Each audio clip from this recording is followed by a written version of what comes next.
तो जो एनकैप्सुलेशन है वो तो हो गया कि हम डेटा को कैसे बाइंड करेंगे और रिस्ट्रिक्ट करेंगे with in a single class, right? लेकिन हम क्या चाहते हैं कि जो हमारे कुछ वेरिएबल हैं, उन वेरिएबल की वैल्यू भी कोई चेंज ना कर सके विद इन द क्लास।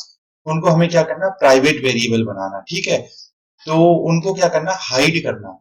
तो उसको क्या कहते हैं, एब्स्ट्रैक्शन कहते हैं। तो abstraction is a process of hiding a complex implementation detail of an object and exposing only the essential feature that are necessary for the user. मतलब यूजर को हमें उन्हें एक्सपोज नहीं करने देना, उन वेरिएबल को हमें क्या करना है, प्राइवेट करना है। तो उसके लिए हमें कुछ नहीं करना होता, जो हमारा भी वेरिएबल है उसके पहले हम अंडरस्कोर अंडरस्कोर लगाएंगे, तो इस वेरिएबल जो है वो हमारा फिक्स हो जाएगा और ये किसी को नहीं दिखाई देगा। जो हमारे एंटायर प्रोग्राम है उधर इसको एक्सेस नहीं कर सकते। तो यहाँ पे अगर हम अंडरस्कोर अंडरस्कोर लगा दें और इस प्रोग्राम को अगर हम रन करें, तो आप अब देखेंगे यहाँ पे आपका जो नेम है उसको हम यहाँ पे एक्सेस नहीं कर पा रहे हैं, क्योंकि आपका जो नेम है वो प्राइवेट वेरिएबल बन गया। तो उसको अगर एक्सेस करना है तो हम इस तरीके से एक्सेस करेंगे, इस तरीके से हमें डबल अंडरस्कोर लगाना होगा और इसकी वैल्यू को अब हम क्या है, चेंज नहीं कर सकते। तो इस तरीके से हम जो वेरिएबल को क्या है, अंडरस्कोर लगा के प्राइवेट वेरिएबल बना सकते हैं। इसी को हम एब्स्ट्रैक्शन कहते हैं।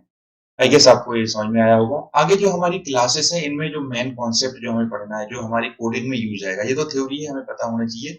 अब हम देखेंगे कि क्लास को क्रिएट कैसे करेंगे। ये हमने देख लिया, इनिट किस तरीके से यूज करता है। उसके बाद हमें सेल्फ वेरिएबल के बारे में पढ़ना है, कंस्ट्रक्टर क्या होते हैं, टाइप ऑफ वेरिएबल्स क्या है, ऊप्स में टाइप ऑफ मेथड्स क्या है।